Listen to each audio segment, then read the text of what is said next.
Hakuna mtoto ya mwingine ako na roho ya mawe, alafu kuna mtoto ya mwingine ako na roho ya binadamu. Lazima kila mtu aheshimu mwenzake. Lazima kila mtu aheshimu penye anatoka. That's why nilisema juzi tuko na watoto na tuko na maisha na tuko na hii mambo yote hii. Siku ile uongozi kila mtu atachaguliwa na ajue amechaguliwa na wananchi. Na akiona hata maneno ikienda bend kidogo kwa njia yake, anajaribu kuita mkutano na kupanga, hii nchi itatulia. Lakini wewe ukitaka mtoto yako atuzi mtoto wangu, alafu wangu akijibu unasikia ni uchungu, hakuna hata siku moja. Na hii tuende kwa record na mtu atoi. From 2018 nilikuwa nikiona Mradha akiongea, nilikuwa nafikiri ni jokes. Lakini ile vitu alikuwa anasema inafanyika. Ninashangaa sana watu wanaruka left right and center, oh huyu ametusiwa ule. Kwani mtoto wa mwingine ni mawe, mtoto wa mwingine ni plastic? Lazima tuheshimiane. Na mimi siongei, niko na akili yangu, ninatembea naye. Nilisikia Tuju jana akisema sisi ni sina deni ya 2 billion Tuju. Watchman hajachukua bibi yangu.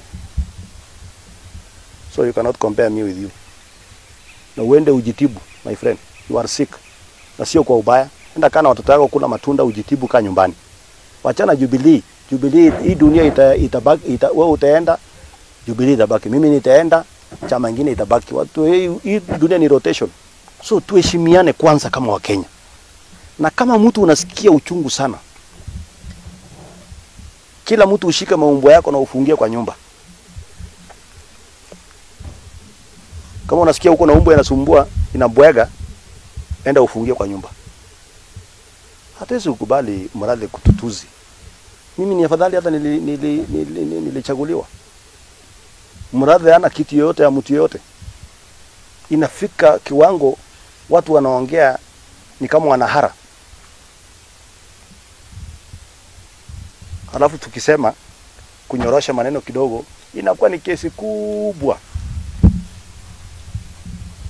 So ya mwisho mimi ninaongoja msamaha kwa watu wengi walikuwa wanaropoka jana, kwa sababu waniambie makosa yangu iko wapi.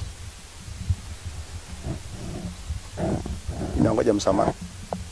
Especially Raila Odinga aombe msamaha kwa Wakenya. Hata watu wa jamii wake wamekufa wengi sana kwa sababu yake. Aombe msamaha. Tuache kuchukulia wengine ni kama nyinyi, sisi ni special kama viongozi, alafu wengine hapa nje ni watu tu wa kawaida. Nilikuwa naona hata wengine wengi wamenunua watu kufanya maandamano kidogo kidogo. Mimi leo hata nikitaka kufanya maandamano saa hii, nitafanya maandamano kubwa Kenya hii kushinda kila mtu. Ninajua vile inapangwa hivi, watu wako na njaa, wako na matabu mingi. So msitumie watoto wa watu kwa njia mbaya. Tutafute namna ya kurudisha hii Kenya kwanza kwa reli. Kando na hii maneno mengine yote, uchumi ya Kenya ni 0%. Watu wengi huku nje hawajui wataishi namna gani. Na sisi tuko hapa tunafurutana na maneno ya kusema ati huyu alisema, yule alisema. So, for the record, by the way, wamama wote ni sawa, Wakenya wote ni sawa, tuheshimiane. Status ya kwako ni yako na watoto yako. Status ya kwangu ni yangu na watoto yangu. Status yao waandishi wa habari na watu wengine wote ni yao na watoto yao. Hakuna mtu analala kwa mtu, hakuna mtu atalisha mtu, lakini turudishe uchumi ya Kenya kwanza ikuje kwa laini. Ili tuendelee na mambo mengine. Ukrenamaliza.